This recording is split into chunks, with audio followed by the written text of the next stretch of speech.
Bismillahirrahmanirrahim. Sahih Bukhari Hadith number 3360. Narrated Abdullah in the verse. It is those who believe and do not confuse their belief with wrong, i.e. joining other in worship with Allah. 683 was revealed. We said, O Allah's apostle,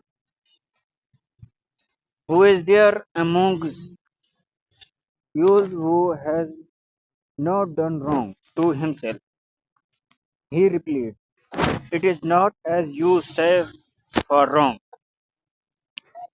in the verse and do not confuse. Their belief is wrong means shirk, i.e. joining other in worship with Allah.